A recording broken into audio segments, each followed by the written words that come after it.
You think you know who's loyal to you, but you don't.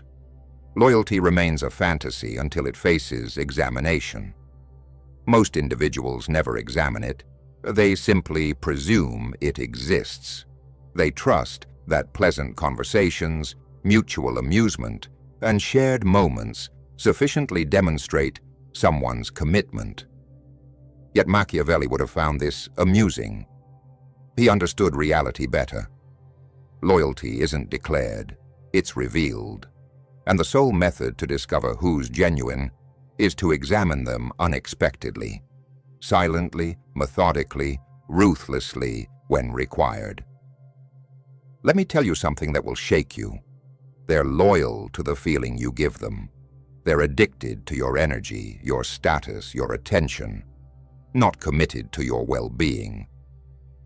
Machiavelli understood that genuine devotion emerges not during peaceful times, but when there's risk involved. This is why he created examinations, subtle, deliberate disturbances, not to harm others, but to reveal their true nature. You don't go around asking them, "Are you loyal?" You place them in circumstances where devotion demands sacrifice. That's when their facade crumbles. Test 1. The spotlight withdrawal.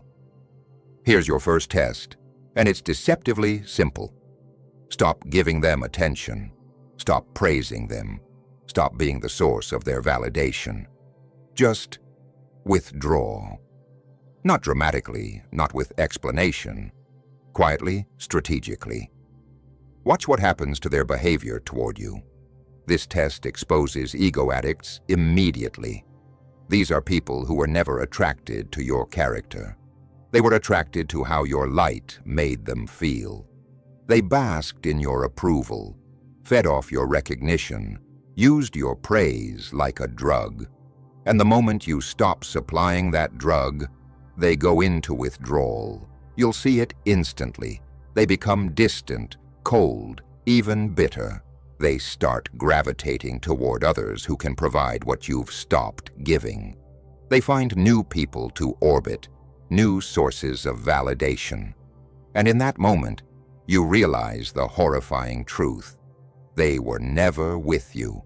They were with the feeling you provided. Real loyalty doesn't need constant feeding. It doesn't require your light to survive. When you withdraw your spotlight, authentic people don't panic.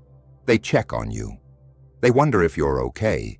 They maintain their position not because they're getting something, but because they've chosen to stand with you regardless of what flows back. I want you to think about someone in your life right now. What happens when you stop initiating contact? When you stop being the one who calls, texts, reaches out? Do they step up or do they fade away? That silence is your answer. Test 2. The uncertainty declaration. Your second test is psychological warfare disguised as conversation. You're going to speak about uncertainty, a major decision you're facing, a risky move you're considering, a change that could alter your trajectory. Then you're going to watch their reactions like a hawk studies its prey. This test is brilliant because it threatens their comfort zone. If your change elevates you beyond them, if your risk creates distance, if your growth makes them feel left behind, their true nature emerges. Fear disguised as concern, insecurity masked as advice. Listen to their words carefully. Real loyalty encourages your boldness. Fake loyalty tries to keep you small. They won't say, "Don't do it," directly. They're too smart for that. Instead, they'll plant seeds of doubt. Are you sure this is the right time? What if it doesn't work out? I just don't want to see you get hurt. But underneath those concerned tones, what they're really saying is, "Don't outgrow me. Don't become someone I can't control or predict. Don't move beyond where I feel safe beside you." Machiavelli understood that those closest to you often become your greatest obstacles to growth. Not because they hate you, but because your evolution threatens their position in your orbit. They've built their identity around the version of you that needs them, that they can understand, that doesn't challenge their own limitations.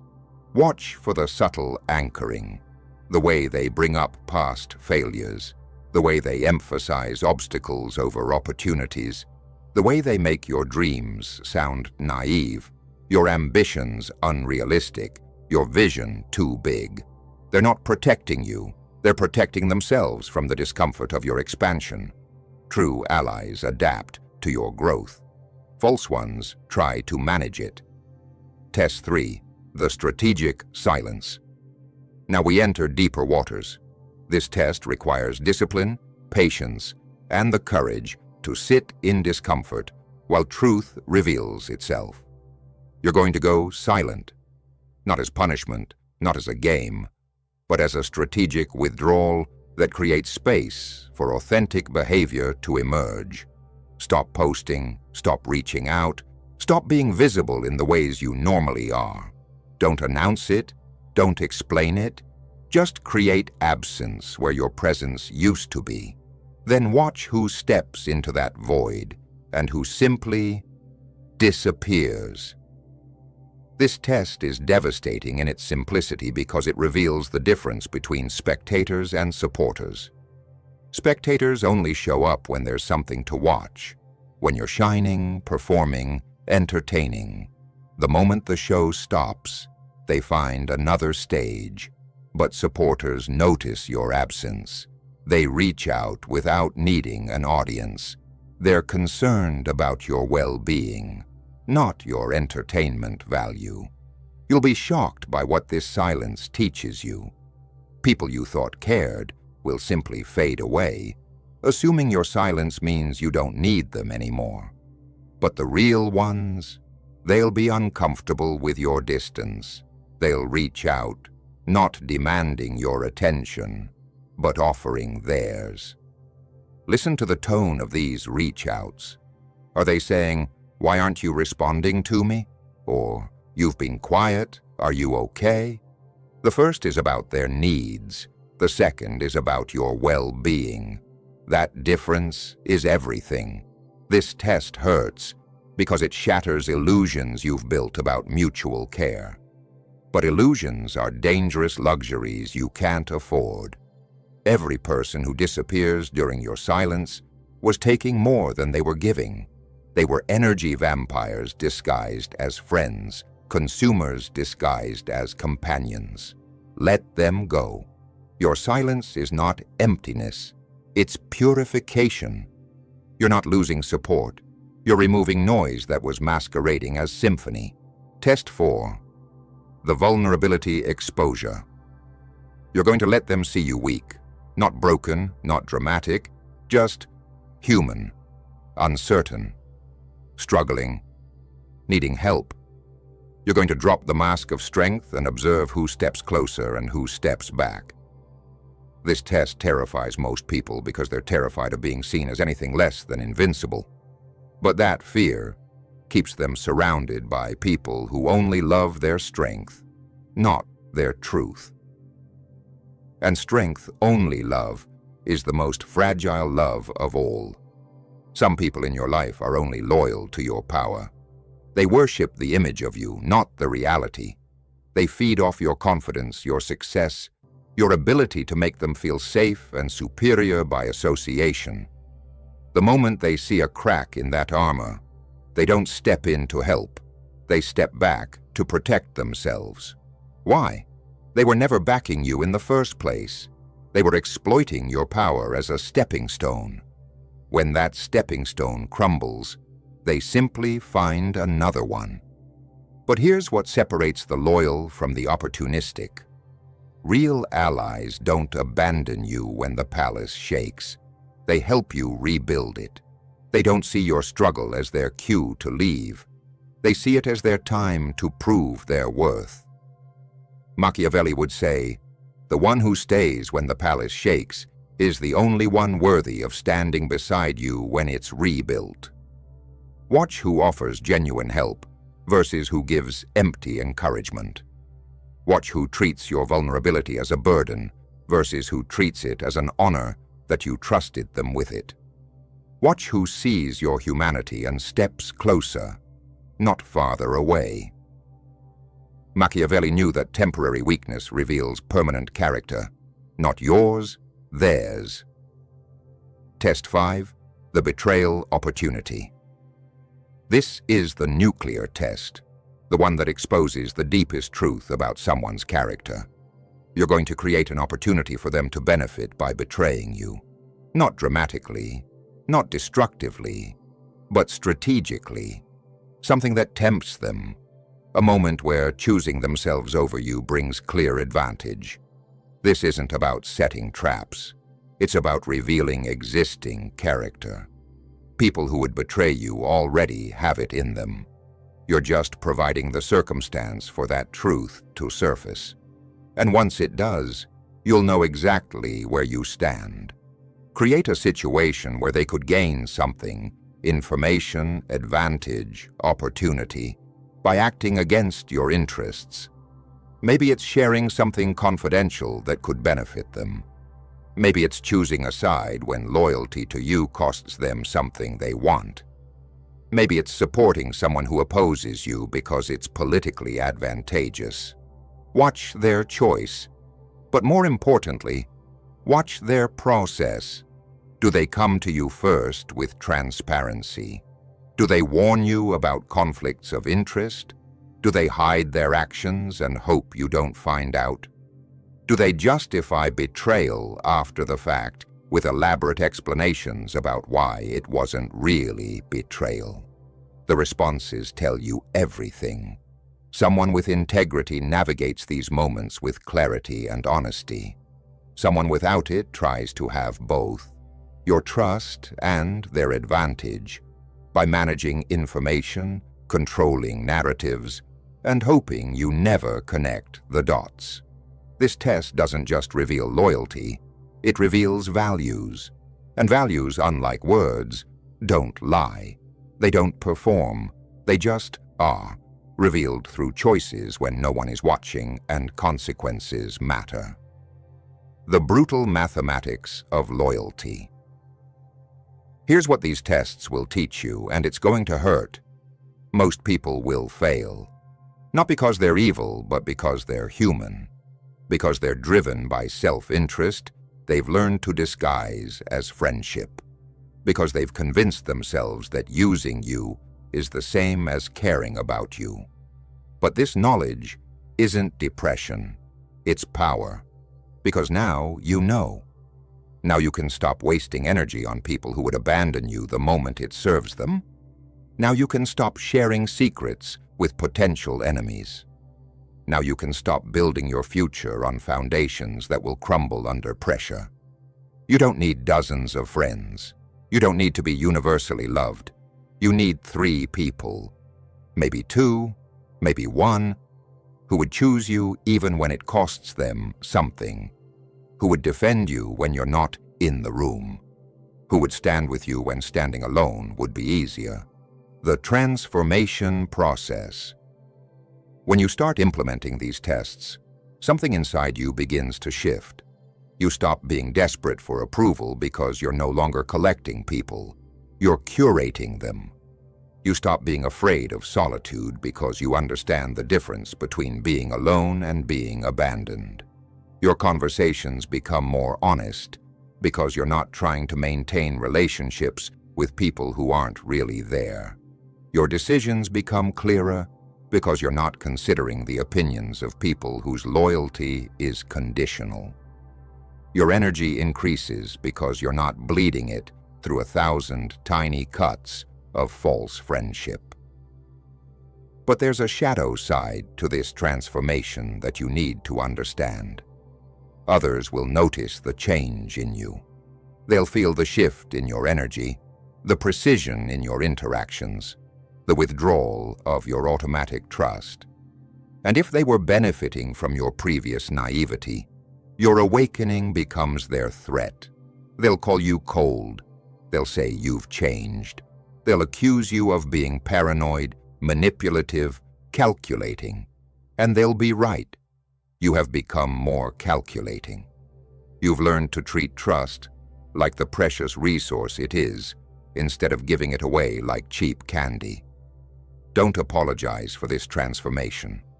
Don't let their discomfort make you doubt your new clarity. When someone complains that you're not as trusting as you used to be, what they're really saying is, you used to be easier to use. The inability to execute. This is where most individuals stumble.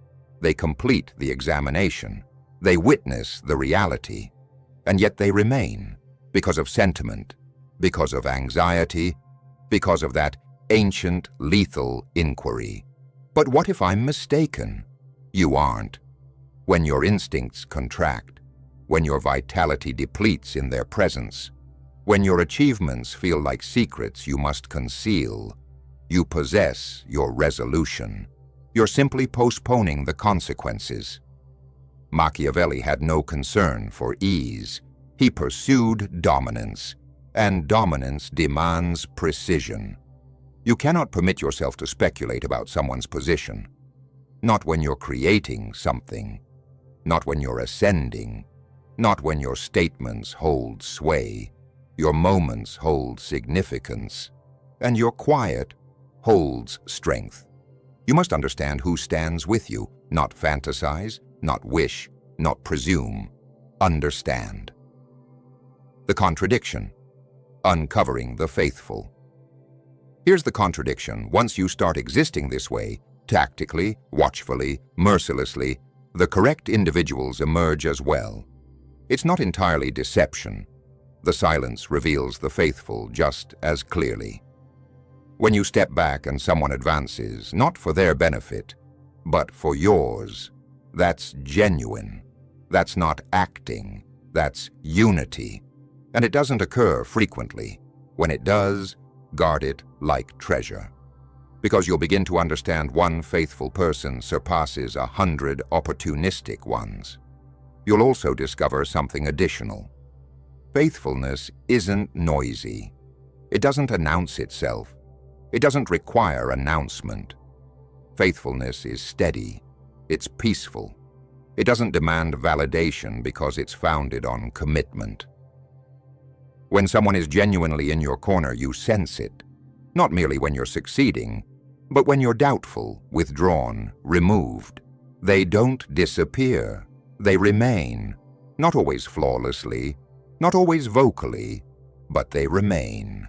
The elegance of calculated examination. The elegance of Machiavelli's examinations is that they don't demand confrontation. No yelling, no disputes, just behaviors, quiet, distance, chance, and then watching. Allow others to expose themselves. Let their devotion or their absence of it communicate more powerfully than their statements ever could. Most individuals are frightened of this. They don't wish to discover. They'd prefer to exist in fantasy than sever someone. But every moment you maintain a disloyal person close to you, you're not shielding them. You're abandoning yourself. Devotion is a stronghold, and every false companion within that stronghold is a fracture in the structure. You don't repair fractures with coating. You repair them by removing what's fragile and reconstructing with granite. So start silently, methodically. Create distance, reserve energy, make decisions that generate tension, not because you're attempting to demolish the connection, but because you're examining what sustains it together. The genuine ones will endure, the false ones will collapse, and when they do, release them. No justifications, no regrets, just quiet. That quiet, that's your authority. Embrace it. Continue ahead. The tranquility of understanding. There's an unusual tranquility that arrives when the fake individuals exit your existence. Not instantly. Initially it seems vacant, as though something is absent. But that void isn't hollowness. It's understanding. It's room being made for what's authentic, for what genuinely fortifies you. And Machiavelli would assert, Influence doesn't flourish in packed spaces. It flourishes in pristine ones. Every false companion eliminated is not a loss. It's a refinement. You're not discarding assistance. You're eliminating distortion. Because when someone's devotion is artificial, their existence isn't harmless. It's destructive. Each time they voice opinions, they cloud your perception. Each time they agree, they weaken your sharpness.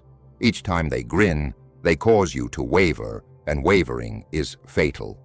Not merely in conflict, but in existence, in aspiration, in planning. Making testing a regular practice. You test loyalty not for enjoyment or to create fear, but to protect what matters most: your energy, time, and legacy. Those who aren't truly loyal are quietly working against you, even if unintentionally, because their weakness will eventually conflict with your strength.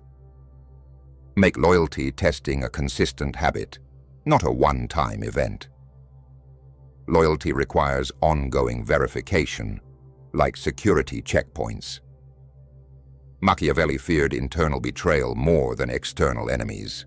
History shows empires fall from internal decay when allies become competitors and partners become enemies.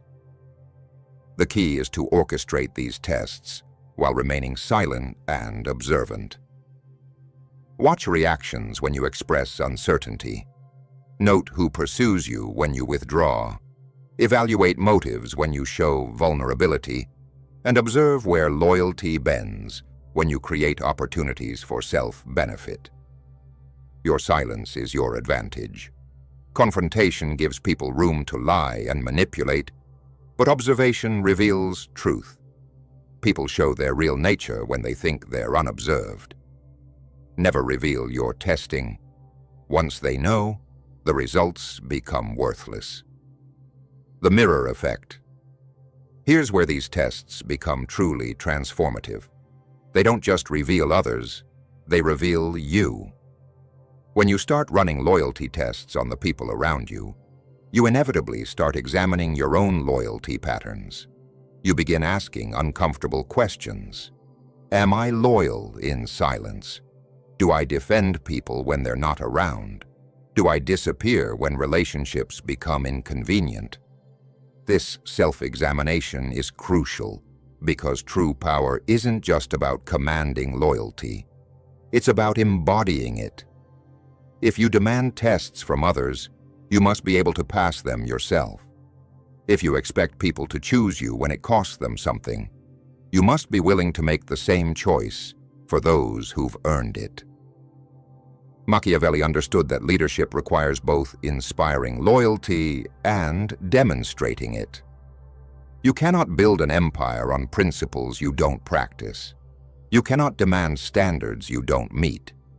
The tests you run on others become the standards you must maintain yourself. This creates a beautiful paradox. The more ruthlessly you evaluate others' loyalty, the more precisely you calibrate your own.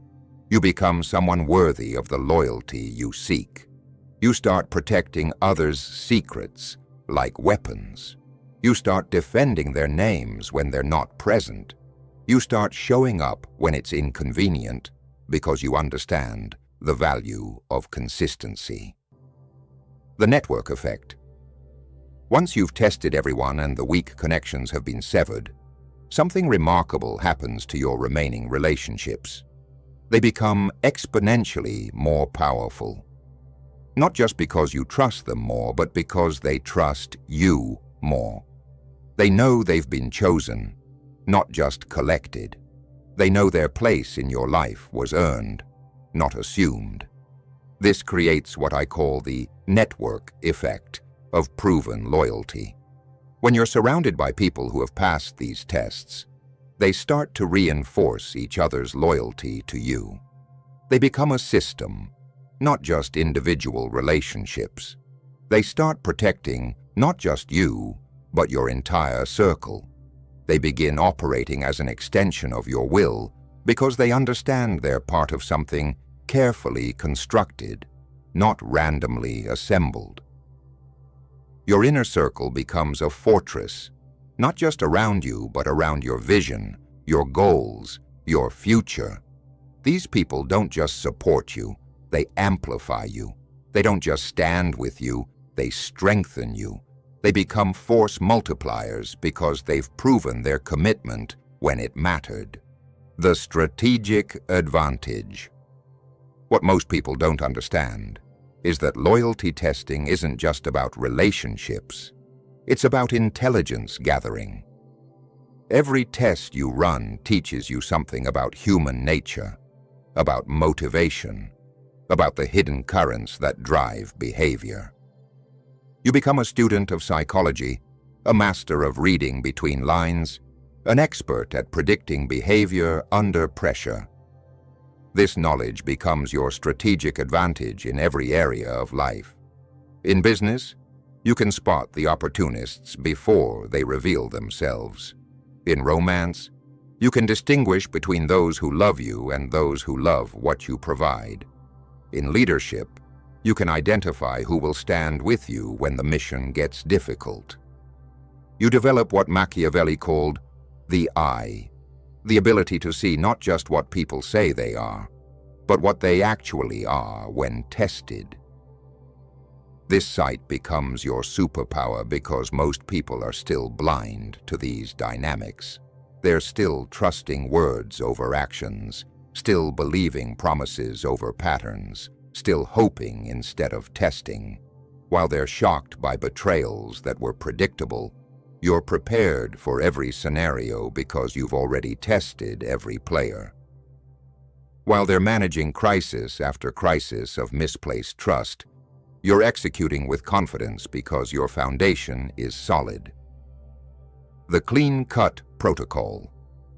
This is where most people fail. They see the betrayal, recognize the disloyalty, understand the truth, and still they hesitate. They hope things will change. They make excuses based on history. They give second chances to people who didn't deserve the first one. When someone fails these tests, and they will, your response must be surgical, clean, decisive, final. No long explanations, no dramatic confrontations, no attempts to rehabilitate what's already been revealed as weak.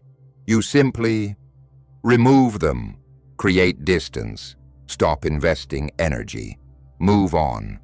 But understand this: loyalty is not an accident.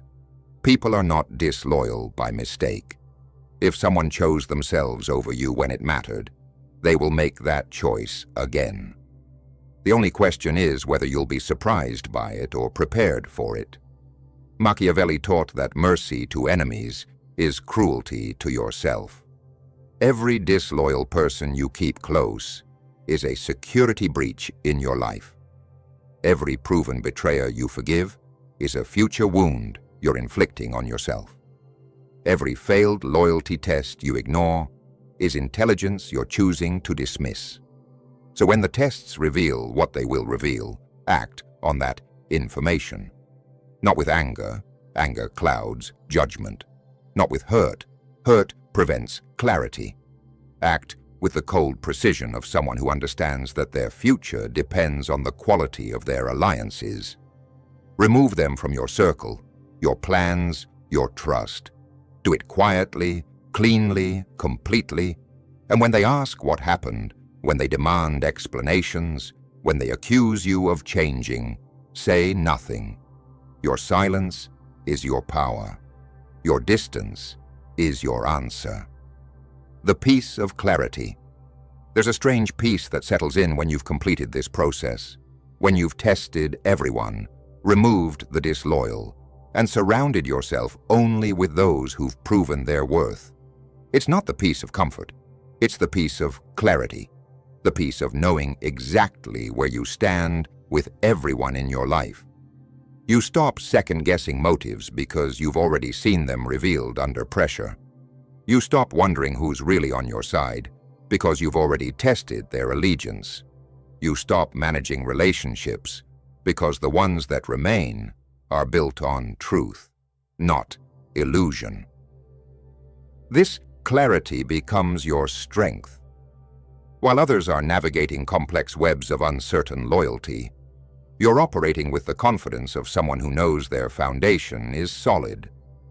While others are being surprised by betrayals, you're prepared for every scenario because you've already stress-tested every connection. You begin to move through life with a different energy, not paranoid, but precise. And that precision, that selectivity, that tested trust, it becomes your competitive advantage in everything you do, the legacy of tested loyalty. Here's what building your life on tested loyalty creates: a legacy that endures.